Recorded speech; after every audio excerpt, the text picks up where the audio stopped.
En este momento se está poniendo a prueba la voluntad de dos países, Estados Unidos e Israel, puesta a prueba no solo en capacidad militar, sino en algo más profundo.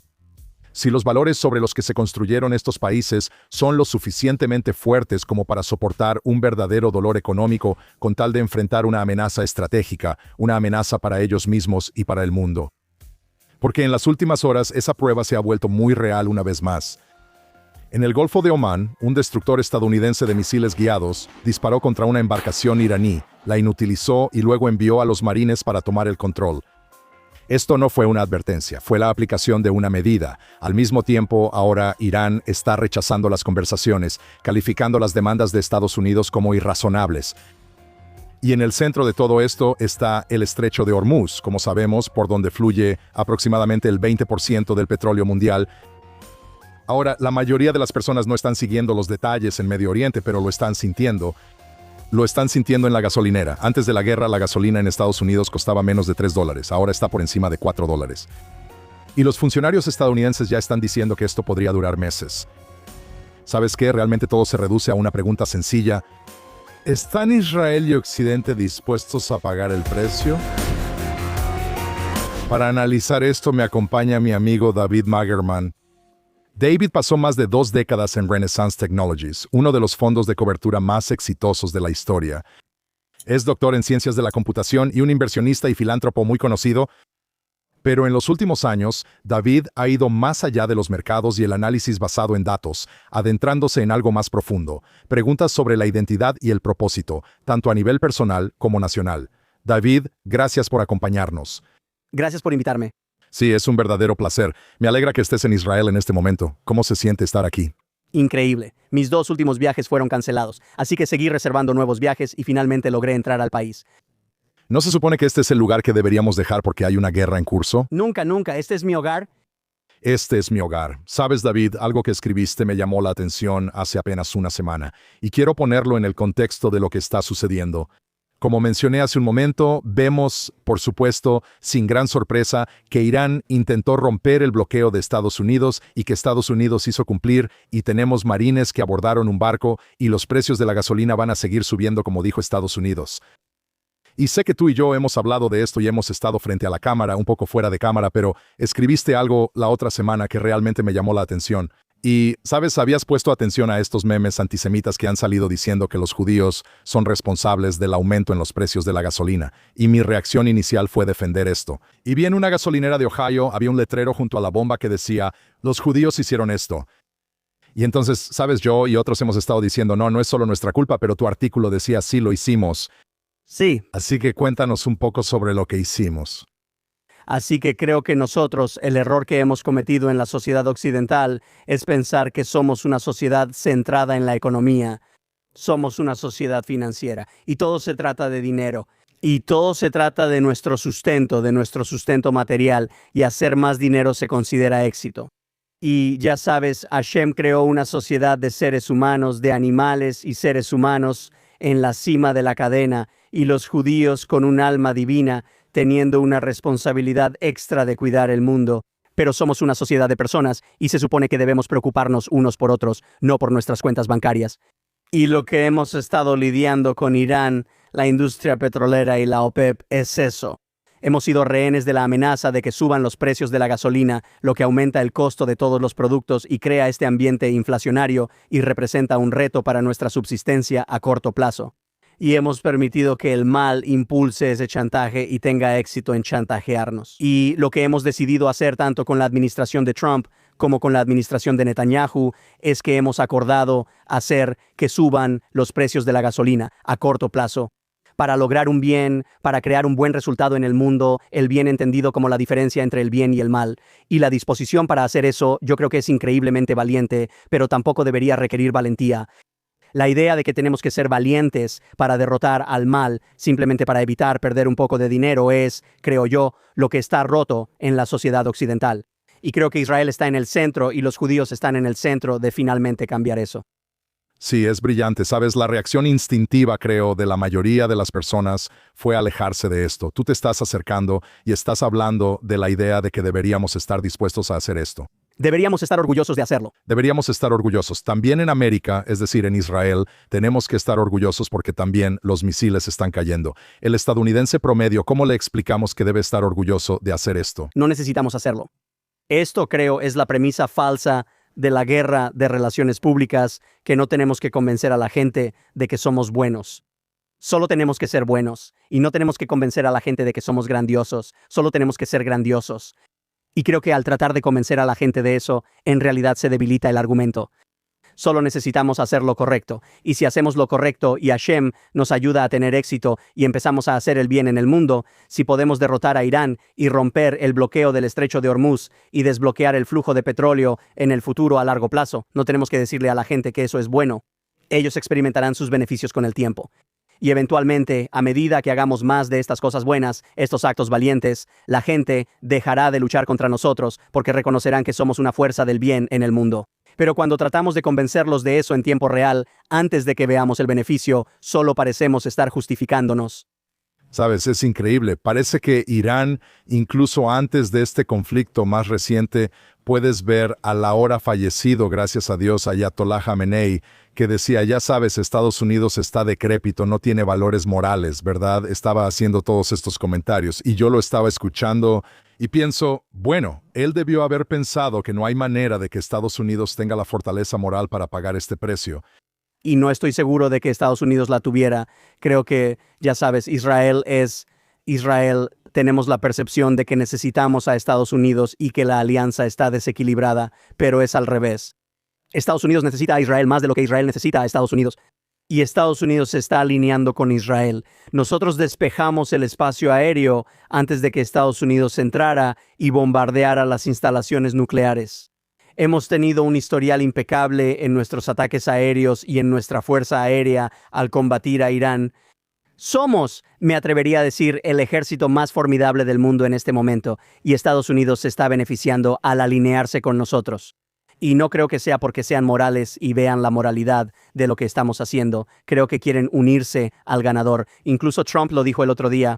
Dijo que Israel es fuerte e Israel es un ganador y están felices. Estados Unidos está feliz de estar alineado con nosotros. No es al revés. Así que creo que Estados Unidos puede ser moral o no ser moral. Ese no es mi problema. Mi problema es que Israel necesita ser un país moral. Necesita hacer lo correcto para Hashem. Necesitamos cumplir con lo que Hashem nos exigió cuando nos dio Israel, que es santificar la tierra y ser un pueblo santo. Y creo que eso es lo que estamos empezando a hacer ahora.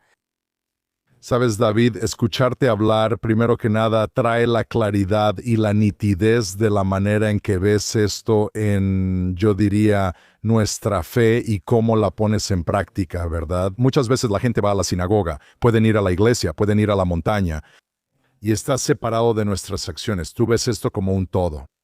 Y sé esto porque he hablado contigo. Ahora, tu experiencia, tú eras, ya sabes, tienes una formación en tecnología y eso fue antes de que la gente siquiera supiera llamarlo así. Quiero decir, cuéntame un poco de dónde vienes y para nuestra audiencia. ¿Y habrías dicho esto al principio de tu camino cuando tenías 18 años o algo así? No, de hecho, cuando mencionas eso, cuando estaba en la preparatoria, fui a la Alexander Moss High School en Israel. En 1985 vine a Israel por 10 semanas y Dios me habló. Y yo era un judío secular en una casa conservadora no observante en Bar Mitzvah, pero solo conocía las letras del hebreo, no sabía lo que significaban las palabras, y vine a Israel. Y la primera vez que vi desde el Monte Scopus y vi Jerusalén, Dios me habló y me dijo, tienes que guardar la Torá, tienes que cumplir las mitzvot, tienes que ser un buen judío. Y no sabía qué hacer con eso. Y durante los siguientes meses, traté de procesarlo y terminé fracasando, y se fue. Entró en remisión y solo volvió a revivir más adelante en mi vida. Pero fui criado en la religión del logro académico. Mi padre era taxista. Yo crecí, no en la pobreza, pero sí en la clase media baja. Y yo quería lograr una mejor situación económica para mí a través del rendimiento académico, esforzándome por el éxito, la ética de trabajo, y lo logré. Obtuve un doctorado de la Universidad de Stanford. Yo estaba construyendo modelos de lenguaje a principios de los años 90 para mi trabajo de doctorado, antes de que la gente supiera lo que eran. Y luego me di cuenta de que estaba demasiado adelantado en la investigación que estaba haciendo. Los modelos matemáticos en realidad eran muy similares en ese entonces a lo que son hoy. Simplemente no teníamos los datos ni la capacidad de cómputo. Así que me cambié al trading cuantitativo simplemente porque amigos míos con los que trabajaba en IBM haciendo investigación se unieron a Renaissance Technologies. Y pasé la mayor parte de mi vida adulta, unos 20 años o algo así, escribiendo software, construyendo sistemas de software y optimizando algoritmos de trading para este fondo de cobertura tan exitoso. Trabajando con personas mucho más inteligentes que yo, pero yo era más efectivo que ellos en la construcción, en la parte de ingeniería del desarrollo de sistemas. Y aprendí el valor del dinero y también aprendí el lado negativo del dinero, que tienes mucha responsabilidad cuando tienes mucha riqueza. Y no estaba manejando bien esa parte. No tenía una visión del mundo ni valores acordes con mi riqueza. Y cuando empecé a regalar dinero y a gastar dinero hasta cierto punto, no lo estaba haciendo bien y sentía que no estaba enviando el mensaje correcto a mis hijos. Tenía 2 hijos pequeños en ese momento y no estaba viviendo una vida que pensara que pudiera transmitirles.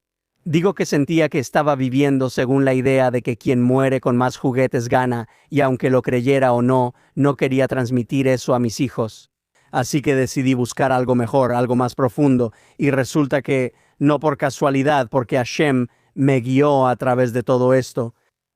Mi primo en Israel tiene una celebración familiar de Sip, y vine a Israel y vi cómo era una vida impregnada de Torá. Y aunque sentía que no sabía qué era eso, ni cómo conectarme con ello, lo observé y supe que me encantaba. ¿Y qué te encantó? O sea, ¿qué viste? Me encantaba el amor que había entre los miembros de la comunidad. Mi primo vivía en esta comunidad. Él estaba como en el centro de todo, como el alcalde de su pequeño shtibel, y tenía amigos y familia extendida, y simplemente se querían mucho. Y estaban ahí para celebrar el bar mitzvah de su hijo con alegría, con gozo, con una alegría profunda. Y también vi que había niños en la mesa. Tuvimos conversaciones y todas giraban en torno a la Torá, y esos niños de 10 años sabían más que yo. Y sabes, no estaba acostumbrado a ser el más tonto en la sala. Y sentí como una carencia. No es que yo hubiera estudiado la Torá, así que ¿por qué debería sentirme mal por no saberla? Pero es mi herencia. Soy judío. Esto es la Torá. Y sentí que debería estar en la conversación. Y esa insatisfacción conmigo mismo me llevó a contactar a una organización llamada Partners in Torah cuando regresé a Estados Unidos, y empecé a estudiar cada semana con un gran compañero de estudio llamado Daniel Altman, un abogado de TENEC. Y durante 7 años pasé de solo probar para ver cómo sería estar expuesto al judaísmo ortodoxo. En algún momento durante esos 7 años me convertí en un framid, me convertí en Torah. Todavía no me convertí en un judío observante de la Torá, pero me convertí en alguien que creía que debía ser un judío observante de la Torá, y luego pasé los siguientes años tratando de averiguar cómo incorporar eso en mi vida familiar. Tuve que mudarme a un nuevo vecindario porque no estaba dentro de un eruv, no estaba a distancia caminando de mi sinagoga, mi esposa estaba muy contenta con el lugar donde estábamos. Y tuve que convencer a toda mi familia de desarraigarse solo para mudarnos a 10 millas de distancia. Pero eso fue un gran cambio para la comunidad, y gracias a Dios, mis hijos son todos diferentes a su manera, cada uno en lo suyo, pero todos estuvieron de acuerdo con eso. Y mi esposa también ha sido muy comprensiva con mi cambio. Pero pasé de ser el tipo que trabajaba en Yom Kippur pero no comía, a ser alguien que valora Yom Kippur como uno de los días más importantes y más felices del año. Y esa fue una transición muy grande para mí. ¿Qué dijeron los chicos de Renaissance sobre esto? ¿Todavía ibas a trabajar en la mañana? ¿Eso afectó tu trabajo? No, o sea, esto pasó mientras yo estaba en transición. Me mudé.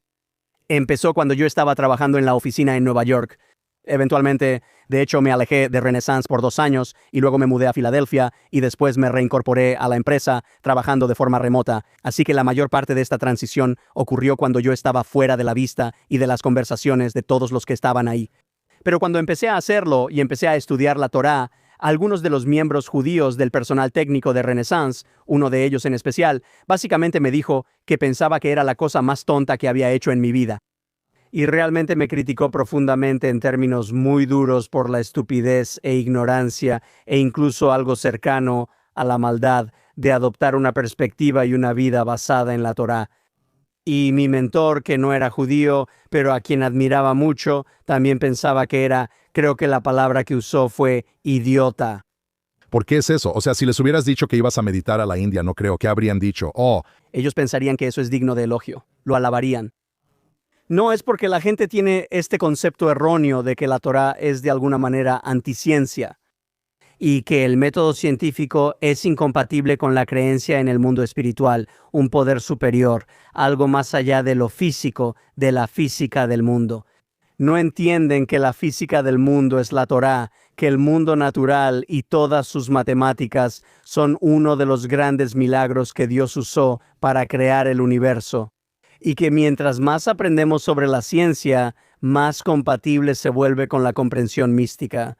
Asistí a una conferencia de Chabad hace años en un retiro de JLI, donde había un físico que se volvió Baal Teshuvah, que estudiaba física cuántica y agujeros negros y energía oscura, materia oscura. Y él dijo que los escritos antiguos de los místicos de la Edad Media y de antes en realidad describían con precisión lo que apenas en el siglo XX y XXI se empezó a descubrir sobre la física cuántica y la materia oscura. Y las matemáticas de eso coincidían con lo que los rabinos decían hace 1500 años sobre el misticismo judío. Así que creo que pasamos de pensar que la ciencia está avanzando en nuestra comprensión del mundo a entender que cuando la ciencia y la Torá no están de acuerdo es porque la ciencia aún no ha avanzado lo suficiente y aún así debemos seguir la ciencia. Tenemos que, ya sabes, Dios nos dio cerebro para entender el mundo y debemos estudiarlo hasta comprenderlo más completamente. Pero siempre debemos entender que Hashem conoce el mundo mejor que nosotros porque Él lo creó y la Torá es Hashem. Así que la Torá es por definición más precisa que la ciencia. Y podemos guiarnos por Newton hasta que nos demos cuenta de que él estaba equivocado y Einstein tenía razón. Y tal vez Einstein estaba equivocado y Hawking tenía razón. Pero tenemos que observar la Torá según lo que dicen los rabinos y lo que dice la tradición oral y lo que Dios dice hasta que coincidan.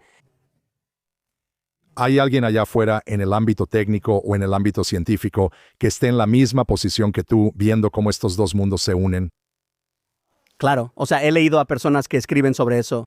Tiende a ser que los que más se publican son los más polémicos, los que escriben sobre eso porque quieren ser polémicos. Y creo que eso es generalmente cierto sobre cualquier cosa. No lo hago sin ofender, no escucho podcasts, no leo las noticias, no sigo ningún medio de comunicación convencional, ni siquiera leo libros modernos. También me disculpo.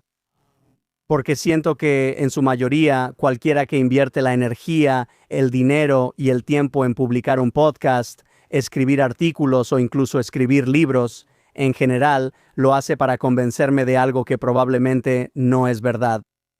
Y tienen que escribir sobre eso para convencerme, en lugar de que yo simplemente experimente el mundo y llegue a esas conclusiones por mi cuenta. Y me doy cuenta de que, aunque soy una de las personas menos informadas que conozco, sé más sobre el mundo que la mayoría porque no me dejo desinformar por la desinformación. Así que, al no leer las noticias, sé que tengo más información que las personas que sí las leen, porque ellos tienen información negativa por haber consumido los medios tradicionales. Eso es increíble. Así que eres como el ermitaño en la cima de la colina. Vivo mi vida ahí arriba. Ve la verdad. Vivo mi vida bajo el principio de saber solo lo necesario, y las cosas que necesito saber puedo, porque estoy bendecido con mi riqueza y mis conexiones. En realidad puedo simplemente hablar con alguien. Puedo hablar contigo y averiguar qué está pasando. No necesito leer las publicaciones de 14 personas y tratar de descubrir cuáles son ciertas. Puedo hablar con políticos, puedo hablar con líderes militares. Quiero decir, tengo la bendición de tener ese acceso, pero encuentro que es una manera mucho mejor de aprender lo que necesito saber. Y si no conozco a alguien que pueda contarme sobre algo, probablemente es porque no necesito saberlo, y vivo una vida más feliz por eso. Basándome en eso, sabes, también hiciste varios comentarios. Algunos los escuché en el podcast que hiciste con Michael Eisenberg, que también animaría a todos a escuchar. Me pareció brillante cuando hablaste sobre la IA y lo hiciste en términos que, creo, iban totalmente en contra de lo que todos los demás están diciendo, incluida mi propia familia, que es que todos vamos a volvernos prescindibles. La IA está apoderándose del mundo y mañana vamos a estar en el universo de la IA. Y usaste este término, ya sabes, sé que lo llamaste un esquema Ponzi o algo así. ¿Puedes darnos una idea de cómo ves esto? ¿Y habrías visto esto si estuvieras escuchando los podcasts, los medios y todo lo demás? Quiero decir, he estado investigando sobre inteligencia artificial toda mi vida adulta, probablemente unos 35 años. Y he visto los ciclos, y también estudié el campo para obtener mi doctorado, así que conozco el mundo de la inteligencia artificial desde antes de que yo naciera. La inteligencia artificial lleva 100 años en desarrollo. Esto no es algo que haya sucedido en los últimos 10 años. Y el ciclo que ha seguido la inteligencia artificial en el mundo es que los algoritmos de IA que han salido siempre han sido más poderosos en cuanto a rendimiento el día de la demostración. Porque si se pudieran mejorar, habrían retrasado el día de la demostración. Los científicos detrás de estos productos solo quieren mostrar la demostración más impresionante de aparente inteligencia. Pero estos algoritmos hasta ahora, quiero decir, podría ser que inventemos algo con entrelazamiento cuántico y otros tipos de técnicas avanzadas de computación que tal vez nos permitan crear algo nuevo. Pero lo que tenemos hoy en día es solo un reconocimiento inteligente de patrones.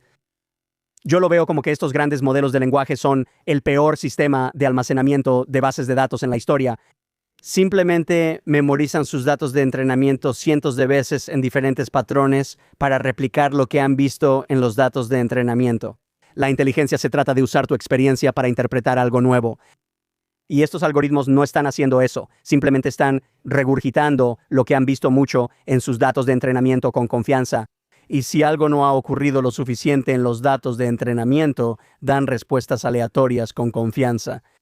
Y entonces estamos viendo que si descubres cuáles son los 100 usos más comunes para los que la gente va a usar esto y te aseguras de entrenarlos para que hagan muy bien esas 100 cosas durante aproximadamente un año, año y medio, parecerá que tienes IAG, que tienes inteligencia artificial general.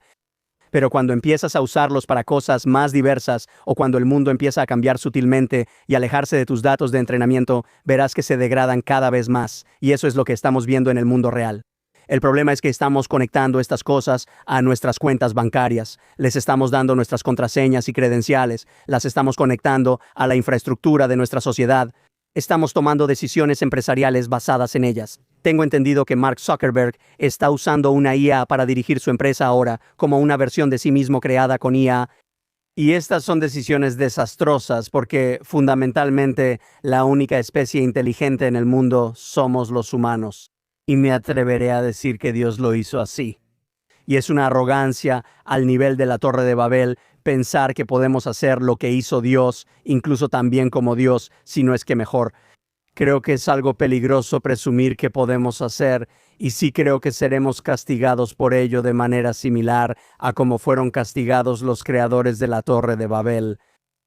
Así que es más la exageración en torno a la IA que la IA misma. Quiero decir, es el bombo alrededor. De nuevo, lo que estás explicando ahora es nuevo para mí, probablemente nuevo para la mayoría de nuestra audiencia, la idea de que todo el mercado de valores está siendo impulsado por la IA hoy en día. Sí, la gente lo compara con la burbuja.com, pero hay una gran diferencia. En la burbuja.com, las empresas pasaron de valer 0 o $1 millón a valer 1,000 millones de dólares. Y luego el colapso las trajo de vuelta a la realidad. Hemos tomado empresas que valen billones de dólares, las hemos hecho valer 4 billones de dólares. Y el daño que se le hará a los mercados mundiales y a la sociedad entera si una empresa de 4 billones de dólares vuelve a valer $1 billón será mucho más devastador que cuando una empresa de varios miles de millones de dólares regresa a valer casi 0. Y la razón por la que lo llamé un esquema Ponzi, que probablemente no sea una descripción precisa, es que estas empresas ahora ni siquiera son una máquina de exageración. Ahora es una amenaza existencial autosustentable, que si alguna de estas empresas admite lo que saben internamente, que esto es una falsa promesa, que están exagerando sus productos a niveles fraudulentos, si la primera que lo revela hace que todas caigan, así que ninguna de ellas puede permitirse hacerlo. Así que siguen invirtiendo más y más entre ellas para mantener el juego en marcha mientras arrastran a los inversionistas minoristas y a los fondos indexados. Y todos simplemente siguen lo que está de moda. Y así, no solo ellos lo están impulsando, pero todo se basa en una mentira que tal vez al principio no sabían que lo era, pero que ahora sí. Y lo siguen perpetuando porque necesitan una estrategia de salida. Necesitan encontrar una forma de salir de esto que no destruya la economía mundial. Y al menos les reconozco que les importe eso. Pero todo está construido sobre una premisa muy poco ética. Cuando se dieron cuenta de que esto no estaba funcionando, siguieron construyendo e inflando la burbuja cada vez más. Y ahora, cuando colapse, va a ser un desastre realmente grande. Esto me recuerda a lo que se llama la gran apuesta. ¿Cómo se llama la película? Sí. La gran apuesta. Quiero decir, esto es como la gran apuesta, pero con esteroides, lo que acabas de... Pero no puedes apostar en corto contra esto porque hay tantos billones de dólares detrás que entre más apuestes en corto, más pueden ellos simplemente agregar más a la posición larga para sacar del mercado tus posiciones en corto y llevarte a la bancarrota. Yo simplemente no invertiría en eso. Yo no me arriesgaría a apostar en corto porque podrías tener razón, pero equivocarte en el momento. Si sucede un año después de que salgas de tu posición en corto, te declares en bancarrota y cubras tu posición, no te sirve de nada tener la razón. Y creo que eso, además de que no le veo valor a ganar dinero con el apocalipsis, creo que deberíamos tratar de educar a más y más personas sobre por qué el modelo de negocio de la IA es simplemente incompatible con la ciencia económica, simplemente las matemáticas no cuadran. Y si podemos convencer a la gente de eso, no necesitamos ganar dinero con ello. Podemos simplemente reunir más y más apoyo para esto y eventualmente presionar a estas empresas para que admitan la derrota y encuentren una salida para que podamos volver a vivir nuestras vidas y manejar nuestros negocios. Así que al profundizar en esto fui a Israel. Israel es, ya sabes, en cierto ámbito, en el ámbito de la inteligencia artificial, Israel se considera a sí mismo un líder, ya sea en ciberseguridad o sin duda en seguridad. Quiero decir, si estamos viendo la guerra actual en la que estamos, nuestros objetivos están siendo seleccionados, ya sabes, según lo que dicen por un modelo de inteligencia artificial. Así que supongo que está funcionando en ese ámbito, pero no es inteligencia artificial. ¿Eso es lo que es? Esta es una idea errónea común que aprendí cuando estaba en la escuela de posgrado. Un profesor que me enseñó mucho de lo que sé sobre inteligencia artificial me dijo que se llama inteligencia artificial hasta que funciona y que después solo es un algoritmo. Google, alrededor de 2010, fue uno de los mejores sistemas de inteligencia artificial jamás creados. Es solo que la gente olvidó que era inteligencia artificial porque simplemente la usaban. Solo estaba en segundo plano en sus vidas. Simplemente se convirtió en un motor de búsqueda. Sí, el reconocimiento de voz es inteligencia artificial. Esta inteligencia artificial general o estos grandes modelos de lenguaje que están creando chatbots fluidos que parecen pensar por sí mismos, esa es la burbuja. Eso es lo que se está vendiendo falsamente como algo inteligente. Escucho muchas presentaciones de startups. A eso me dedico.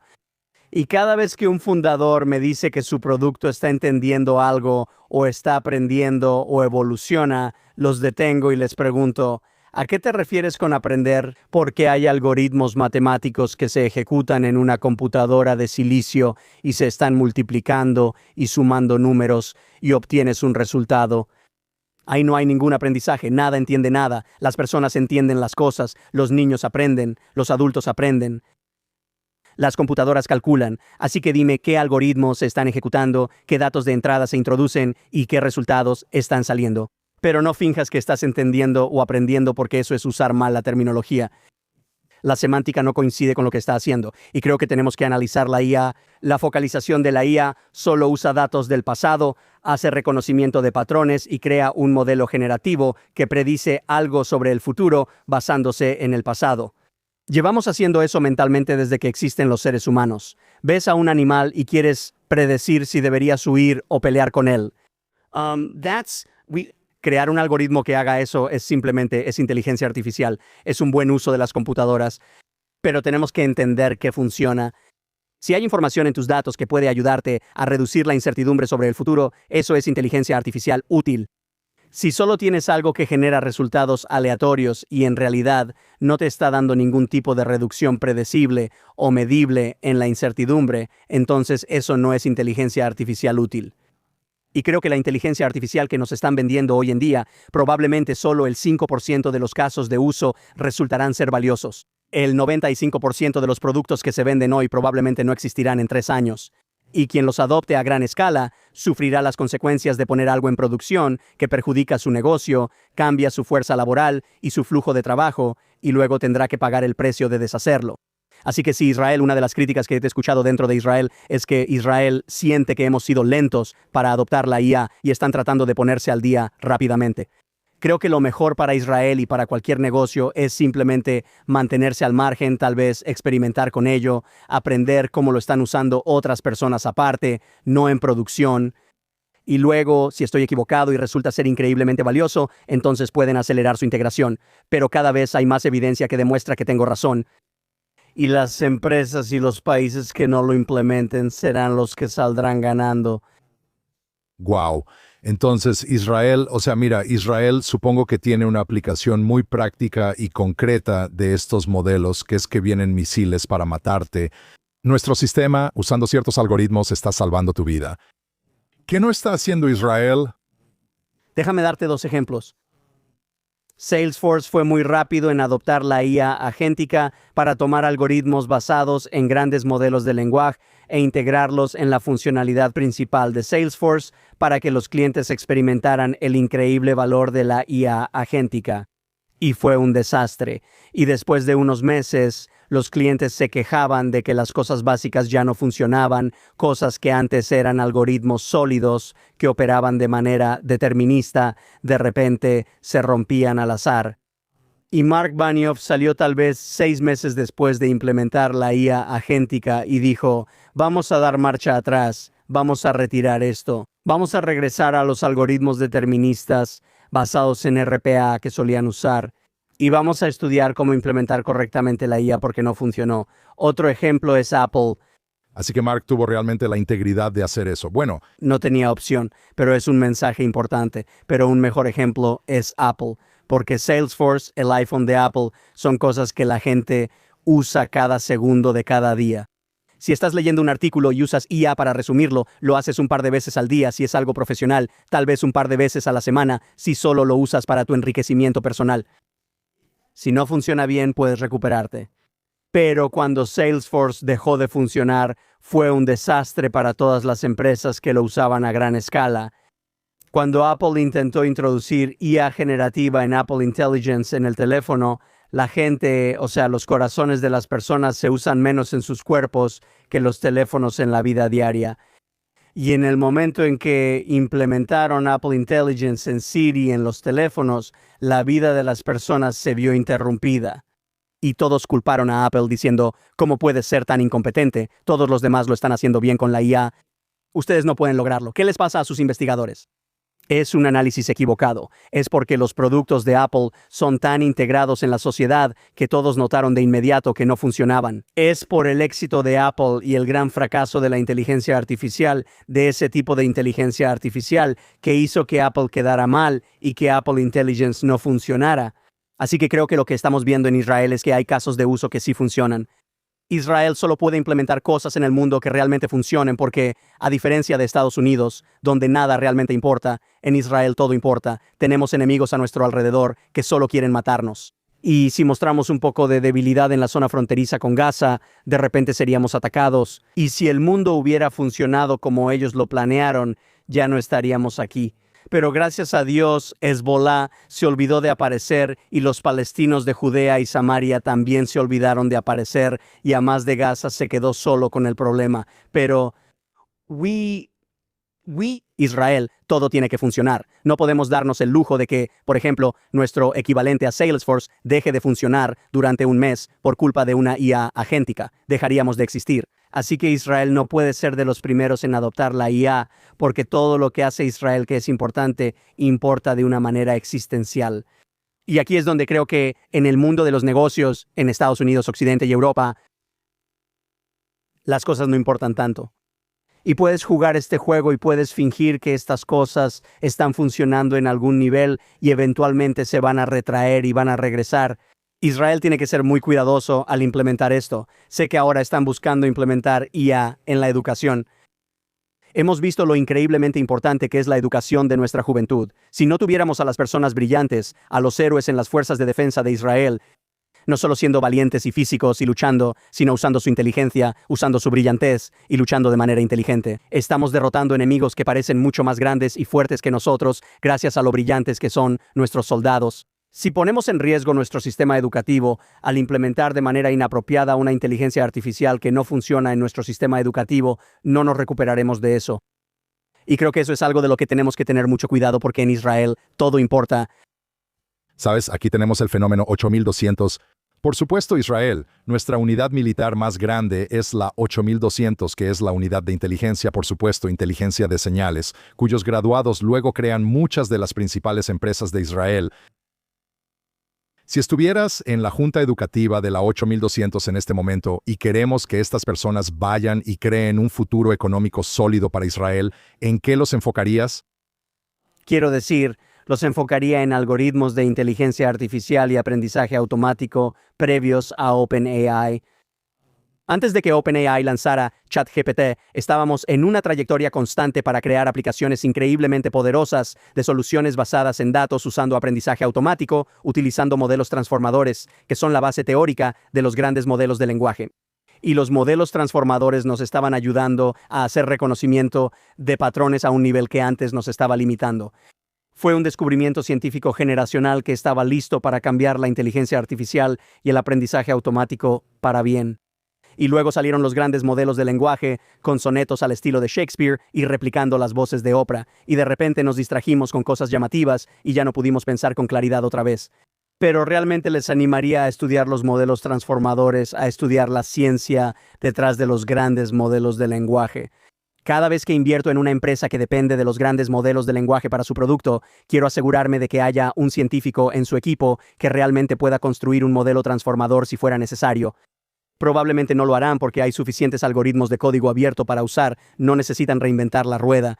Pero quiero lo mismo que quiero que un niño sepa hacer sumas y multiplicaciones antes de usar una calculadora. Y quiero que sepan cómo escribir un ensayo en papel antes de usar un algoritmo de IA para generar uno. Quiero que mis científicos y mis equipos de tecnología entiendan el funcionamiento interno de cómo funciona la IA y cómo funcionan los grandes modelos de lenguaje antes de que puedan implementarlos. Y luego, una vez que los entiendas, probablemente entenderás sus limitaciones y los implementarás en situaciones donde realmente agregan valor, y evitarás implementarlos en situaciones donde parezcan ser valiosos, pero en realidad no lo sean. Espero que estén escuchando porque parece que hay mucho en juego aquí.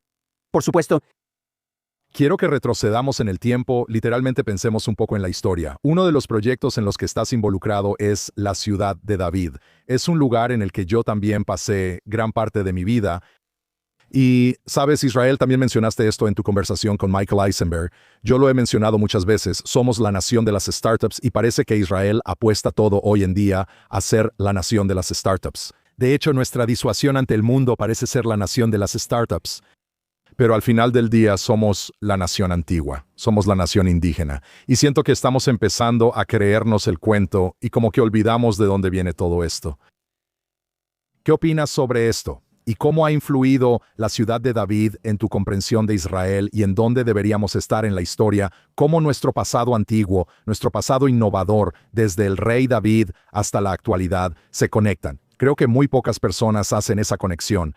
sí, creo que no me gusta pensar en ello como nuestro pasado antiguo porque la Torá, el monte del templo, Jerusalén y la singularidad que es el lugar más sagrado del universo son lo mismo hoy que hace 3000 años. El Aka y todo lo que sucede en el tercer templo están ligados al tiempo, pero la universalidad del monte del templo es universal y atemporal. Y creo que nosotros, cuando estábamos luchando y cuando fuimos atacados, el 7 de octubre fue en una reacción. Suplicar a Hashem y pedirle a Hashem salvación, recuperación y la victoria sobre nuestros enemigos, porque nos tomó por sorpresa y estábamos en desventaja y estábamos luchando. Creo que aún más es mucho más importante que, así como hemos estado logrando la victoria con la ayuda de Dios y todos los milagros revelados, con mayor razón debemos reconocer la fuente de nuestra fuerza, la fuente de nuestro éxito. Nuestro éxito es que lo intentamos. Hacemos lo que tenemos que hacer con nuestros esfuerzos materiales y estudiamos la Torá y hacemos mitzvot y recitamos tehilim y hacemos tefilá. Y si lo merecemos, Dios nos da éxito. Y tengo todo el respeto del mundo por nuestros soldados. Para mí son héroes. A cualquiera le compraría el almuerzo, a cualquier soldado que se me acercara, cuando quiera. Su audiencia puede tomarme la palabra. Pero tienen que entender, y creo que lo hacen, que experimentan milagros revelados todos los días en sus batallas, y eso viene de Hashem. Y si no reconocemos la importancia del monte del templo y la importancia de Jerusalén y la santidad de nuestro anhelo por el tercer templo y por el Mesías, entonces estamos perdiendo el sentido. Hashem está haciendo esto por nosotros, no porque le gusten nuestras startups, no porque le gusten nuestros premios Nobel. Todo eso es lo material. el Gashmias de nuestro éxito. Y eso es parte de, quiero decir, Dios nos da el poder de hacer el bien y el mal. Sabes, nuestra alma divina nos da poder, sabes, nuestras clipas alimentan lo malo que hacemos y es un superpoder. Pero se supone que debemos esforzarnos por el bien porque tenemos una naturaleza divina y necesitamos mostrarle a Dios que entendemos eso, que viene de Él. E incluso volviendo a, por mucho que yo sea, ya sabes, un gran defensor del trabajo que se está haciendo en la ciudad de David, restaurando la grandeza del camino de la peregrinación desde la piscina de Siloé hasta el monte del templo para recrear lo que nuestro pueblo hizo durante cientos de años cuando los templos estaban ahí. Pero incluso volviendo a la verdadera fuente de nuestro pacto que está en Hebrón y la Macpelá, que merecemos los milagros de Dios en parte porque hacemos cosas buenas, porque cumplimos la Torá, porque reconocemos a Hashem, pero al final todo lo que tenemos es porque Dios hizo un pacto y Dios es honorable. Dios le hizo una promesa a Abraham Avinu y a los patriarcas y las matriarcas de que iba a hacer todas las cosas que está haciendo por nosotros. Y Él no miente, no se echa para atrás en un trato, Él paga sus cuentas. Y nosotros merecemos lo que tenemos por el mérito de los patriarcas y las matriarcas. Y necesitamos demostrar no solo que nos importa el monte del templo y el hogar del Beit Hamikdash y el hogar de nuestra espiritualidad. También necesitamos reconocer eso. Todo esto se debe al pacto con Abraham y al respeto al lugar de entierro de los patriarcas y las matriarcas, respetar Hebrón y respetar Judea, el corazón del país, y asegurarnos de mostrar tanto cuidado por la verdadera nación emprendedora que es el hogar de Abraham, tanto como e incluso más de lo que nos importa la nación emprendedora en Tel Aviv y Herzliya y en la costa oeste de Israel. Los acuerdos de Abraham, mientras hablas, me imagino a un representante yendo a la discusión de los acuerdos de Abraham con nuestros otros primos abrahámicos allá afuera y teniendo una conversación que no tiene nada que ver con lo que estás diciendo. Y me parece una pérdida total, es decir, él va a decir que tenemos una gran tecnología de defensa que estamos dispuestos a compartir, que tenemos inteligencia en todo el Medio Oriente. Pero lo que realmente estás diciendo es que nosotros somos los que se supone que debemos traer esta idea de una misión divina a nuestras actividades diarias. Y ese es nuestro representante. Esa es nuestra representación en los acuerdos de Abraham. Sí, y no. Si alguno de los líderes de Siria o Hamas, o Irán, o Hezbolá siguiera con vida, lo reconocerían. Lo que los líderes en el mundo árabe sí reconocen, los que siguen vivos lo reconocen, es que aquel que nos maldice está maldito. Aquel que nos bendice es bendecido, pero se ha convertido en la idea de que quien nos bendice es bendecido con prosperidad, quien nos maldice está muerto. Y por eso, tal vez estuvimos promoviendo erróneamente los acuerdos de Abraham en el pasado, enfocándonos en la tecnología y la prosperidad material. Pero creo que el futuro de los acuerdos de Abraham dependerá del deseo de los líderes de estos países de mantenerse vivos y seguir siendo los líderes de esos países. Y ellos recibirán el beneficio de la prosperidad porque quien nos bendice es bendecido.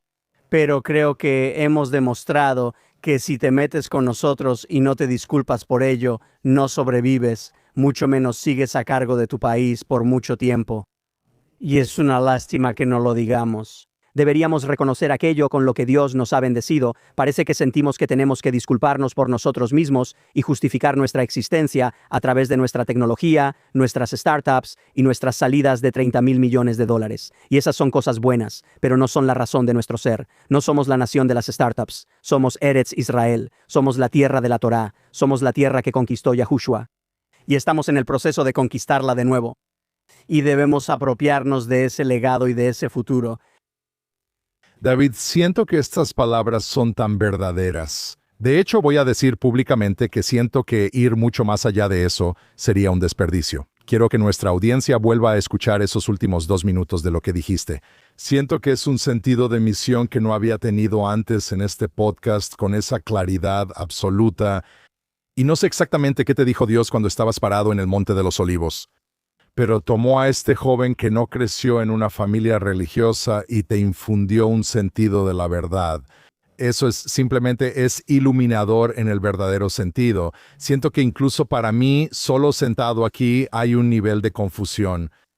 Incluso yo, que a menudo salgo en las noticias y defiendo a Israel y trato de no disculparme, pero falta este tipo de verdad básica de la que hablas. Y quiero agradecerte por traerlo aquí al podcast, Tris. Siento que esto ahora es verdad, Y puedo decirte que, aunque Hashem me habló cuando era joven y eso fue muy importante para mí, el aprendizaje que he tenido al estudiar el Tanya y estudiar Hasidut, no de la Cábala. El Tanya es, por cierto, para nuestros oyentes. Entonces, el Tanya es la representación del Rebbe de Liadi, o la presentación de las enseñanzas hasídicas, antiguas del Zohar, el misticismo judío, presentándolas a las masas en contra de mucha opinión pública en la época en que lo hizo. Pero para mí es la metafísica, es la ciencia del mundo espiritual. No somos capaces de entenderlo verdaderamente, solo a través de la metáfora. Pero las enseñanzas hasídicas que están incrustadas en el Tanya, que se elaboran en el Tanya, me ayudan como científico a entender cómo imaginar el mundo espiritual que no puedo percibir. Es algo así como Jim Simons, el fundador de Renaissance, que era un geómetra computacional. Él entendía los espacios de 16 dimensiones, las matemáticas de los espacios de 16 dimensiones. Vivimos en 4 dimensiones, y el mundo espiritual, el mundo de la kashrut, el mundo de las mitzvot, el mundo de las klipot, el mundo de la espiritualidad, está en otra dimensión para la que no tenemos sentidos. Y la Torá nos explica lo material, es el manual de usuario para saber cómo manejar el mundo donde estamos ciegos a los hoyos en los que podemos caer si los pisamos. Así que la Torá nos dice cómo evitar el daño espiritual que no podemos percibir si lo recibimos, y el Tanya explica la metafísica detrás de eso. Presenta metáforas sobre cómo nuestra alma divina y nuestra alma animal están en constante batalla, y cómo en realidad todo este mundo es solo Dios. Si alguna vez has visto la película Matrix, al final de la primera película, cuando Neo empieza a ver la estructura de los bits y bytes del mundo virtual en el que vive, ese es, de hecho, el mundo en el que vivimos. Nuestro mundo físico, que es muy real, y Hashem quiere que lo experimentemos de una manera muy real, es solo eso, que el espacio de 4 dimensiones de este universo son solo bits y bytes para Hashem de manera metafórica. Y nosotros somos ambos, los judíos, estamos viviendo en ese mundo físico. Pero según el Tanya, también somos parte de la estructura de ese mundo virtual y somos responsables de hacer que ese sistema funcione. Y la Torá, la tradición oral y las enseñanzas místicas son todos los elementos que nos enseñan cómo hacerlo de manera responsable. Y cuando empecé mi tercera lectura del Tanya, empecé a ver y entender las implicaciones de eso, la metafísica, la metaciencia del mundo espiritual. Me di cuenta de que mi trabajo aquí, aunque también estoy aquí para disfrutar, ya sabes, ver buenos programas de televisión y disfrutar de un buen vino y todas estas cosas que hago en el mundo mundano, se supone que debo hacer algo para Hashem. Hashem me pone aquí por una razón, y si puedo, si mis algoritmos encajan en esa matriz y puedo hacer las cosas que se supone que debo hacer, seré recompensado con longevidad, salud, productividad, y mis hijos se beneficiarán. Seré parte de la historia como la reina Esther fue parte de su historia porque aceptó tomar riesgos y acercarse a Ahasuerus. Si hago mi parte, entonces seré recompensado por ello. Si no lo hago, simplemente moriré espiritual o físicamente y seré irrelevante. Y así, creo que lo que he aprendido del Tanya es que mi trabajo es, tan rápido y completamente como sea posible, descubrir cuál es el propósito de Dios para mí y para tu audiencia y para todos, judíos y no judíos. Todos estamos aquí por un propósito. Y tenemos que buscar eso, descubrir nuestro propósito y tratar, tanto como podamos, de ser parte del resultado que Dios quiere para nosotros, para que podamos lograr una redención. Podemos dar la bienvenida al Mesías, podemos tener el tercer templo y podemos dar paso a la nueva era del mundo venidero, pero tenemos que hacer el trabajo. Y el trabajo viene de no decidir lo que creemos que significa la Torá y lo que queremos que sea el judaísmo. Tenemos que descubrir qué es lo que Dios nos dice que es la Torá y cuál es nuestro propósito en este mundo. David, es simplemente increíble. Muchas gracias por acompañarnos. Muchas gracias por invitarme.